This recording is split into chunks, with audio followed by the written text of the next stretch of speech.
Шағын кәсіпорынның кәсіпкерлік қызметі. Шағын кәсіпкерлік – бұл нарықтық экономиканың экономикалық субъектілері болып табылатын тәуелсіз шағын кәсіпорындардың жиынтығы. Бұл монополиялық жиналыстардың құрамына кірмейтін және осы экономикалық құрылымдарға бағынатын немесе тәуелді болатын кәсіпорындар. Шағын бизнес меншіктің ұйымдық құқықтық нысанының сипатына қарай мемлекеттік, жалға беру, жеке немесе әрекет ету ретінде түсіндіріледі. Ұйымның өмірі міндетті түрде жарғымен, негізгі құрылтайшымен реттелуі керек. Шағын бизнес өзінің шаруашылық функцияларын орындауда, шығарылатын өнімді басқару мен пайдалануда дербестікті, барлық әлеуметтік аударымдар төленгеннен кейін меншік иесінің қолында қалған таза пайданы пайдаланады.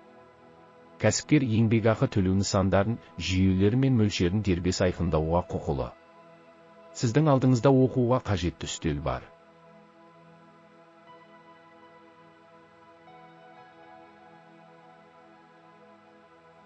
Капиталдың мөлшері және басқалары.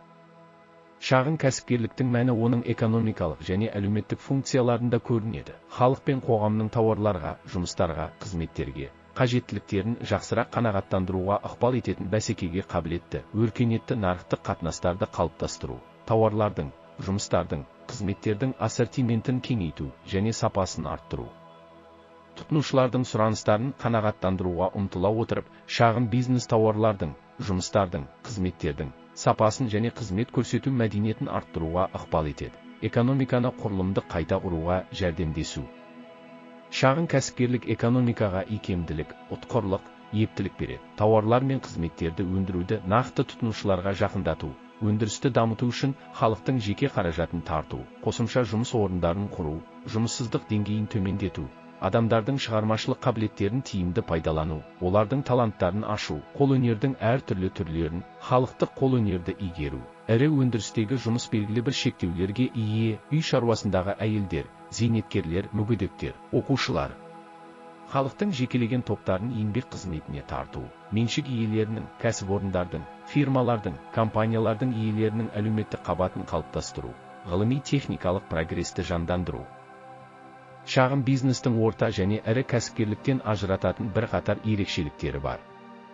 Оларға мыналар жатады: меншік құқығының бірлігі және кәсіпорынды тікелей басқару, кәсіпорынның көрнекілігі, оның ауқымының шектелуі хост пен қызметкер арасындағы қарым-қатынастың ерекше, жеке сипатын тудырады. Бұл қызметкерлердің жұмысының нақты мотивациясына және оның жұмысқа қанағаттануының жоғары деңгейіне қол жеткізуге мүмкіндік береді. Фирманың бағаларға және тауарды сатудың жалпы салалық көлеміне елеулі әсер етуіне жол бермейтін ресурстар мен сатудың шағын нарықтары, кәсіпкер мен клиенттер арасындағы қарым-қатынастың жеке сипатын атап өткендей, шағын кәсіпорын тұтынушыларының салыстырмалы түрде тар шеңберіне қызмет көрсетуге арналған. Кәсіпорын өміріндегі көшбасшының шешуші рөлі, ол өндіріс процесіне және оны ұйымдастыруға байланысты барлық нәрселерге тікелей қосылуына байланысты шаруашылық нәтижелеріне толығымен жауап береді. Отбасылық іс жүргізу, оны иесінің туыстары мұра етеді. Бұл соңғысының кәсіпорынның барлық қызметіне тікелей қатысуын анықтайды. Қазақстанда шағын кәсіпкерлікті дамыту. Жалпы экономика үшін шағын фирмалардың қызметі оның икемділігін арттырудың маңызды факторы болып табылады. Шағын кәсіпкерліктің даму деңгейіне сәйкес, мамандар тіпті елдің өзгеріп отырған экономикалық жағдайға бейімделу қабілетін бағалайды. Шағын бизнес тек тұтынушылық салада ғана емес, сонымен қатар жеке тораптар мен шағын механизмдерді, жартылай фабрикаттарды және түпкілікті өнімді өндіруге қажетті басқа элементтерді өндірушілер ретінде, олардың өндірісі ірі кәсіпорындарға да тиімді. Мұның бәрі қоғам экономикасындағы шағын кәсіпорындардың орны мен рөлін анықтауға кешенді көзқарас қажеттілігін негіздейді. Шағын кәсіпкерлікте экономиканы дамыту үшін үлкен резервтер жатыр. Шағын кәсіпорындарды орналастыру үрдісі белгілі бір елде қолданылатын салалық ерекшеліктермен және экономикалық тетіктермен тығыз байланысты. Нарықтық экономикадағы шағын кәсіпорынның сапалық сипаттамалары Ресейдің өтпелі жағдайында да тән. МП сапалық сипаттамаларының жиынтығы, оның экономикалық және әлеуметтік маңыздылығын анықтай отырып, шағын бизнестің экономика секторы ретіндегі ерекше рөліне айналады. Олар шағын бизнестің күшті және әлсіз жақтарының негізі болып табылады. Бүгінгі таңда шағын бизнестің экономиканың басқа секторларымен салыстырғанда артықшылықтары кемшіліктерге қарағанда айқын көрінеді. Бұл шағын кәсіпкерліктің ерекшелігі жалпы экономикалық құлдырау кезеңінде өмірге келу, көптеген әлеуметтік және экономикалық мәселелерді өз мойнына алу. Жалпы алғанда, шағын бизнестің ұлттық экономикадағы рөлі шағын бизнестің өмір сүру үрдісінде шешуге бағытталған міндеттерінен көрінеді. Сұраныс пен ұсыныстың мөлшерін реттеу, қоғамның ақыл-ой әлеуетін толық пайдалану үшін экономикалық жүйенің бәсекеге қабілеттілігін дамыту. Халық пен қоғамның тауарларға, жұмыстарға, қызметтерге қажеттіліктерін жақсырақ қанағаттандыруға ықпал етеді. Создание разнообразной системы производственных услуг. Қоғамды жаңа жұмыс орындарының едәуір санымен қамтамасыз ету. Орта таптың қалыптасуы. Шағын кәсіпорында бір жұмыс орнын құру ірі кәсіпорынға қарағанда 15 есе арзан. Елдің инновациялық ресурстарын жақсарту. Шағын кәсіпорынның артықшылықтары. Жергілікті басқару жағдайларына тезірек бейімделу.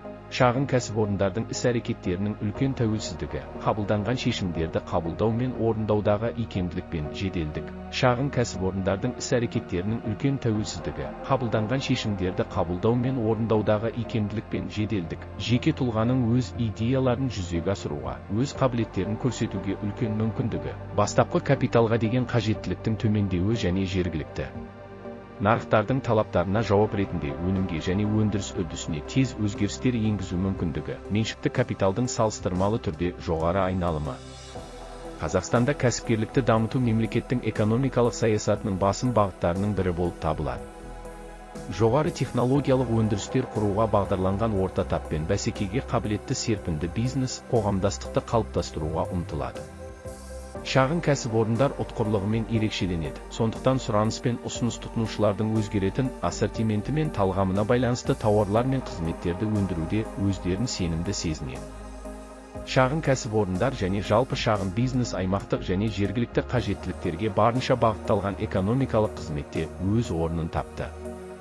Шағын кәсіпкерлік нарық жағдайының өзгеруіне жедел әрекет ете отырып, нарықтық экономикаға қажетті икемділік береді. Шағын бизнес бәсекелестік ортаны қалыптастыруға, ғылыми-техникалық прогрестің бірқатар маңызды бағыттары бойынша серпіліс жасауға айтарлықтай үлес қосады. Сонымен қатар, шағын кәсіпорындардың экологиялық жағдайға да әсері аз екенін ұмытпауымыз керек. Шағын кәсіпкерліктің бастамаларын дамыту және қолдау қаржылық дағдарыстың жағымсыз салдарын жеңудің және Ресей экономикасының өсу қарқынын қалпына келтірудің ең тиімді әдістерінің бірі болып табылады. Тек шағын кәсіпорындардың ғана перспективалы нарықтық тауашаларды уақытылы толтыруға және инновацияларды енгізуді жүзеге асыруға, тиісінше жаңа жұмыс орындарын жедел құруға мүмкіндігі бар. Шағын бизнес кәсіпорындарының тиімді жұмыс істеу үшін олардың қызметін реттейтін және шағын кәсіпкерліктің ерекшелігін ескеретін заңнамалық және нормативтік базаны одан әрі дамыту қажет. Тікелей әрекет ететін заңдар жүйесі арқылы заңнамалық базаны және кәсіпкерлік қызметті құқықтық реттеуді жетілдіру кәсіпкерлік еркіндігіне және шағын бизнес субъектілерінің қызметіне әкімшілік араласуды жоюға ықпал ететін жағдайлар жасауға мүмкіндік береді. Енді жауаптары бар сұрақтарды еске түсіріңіз.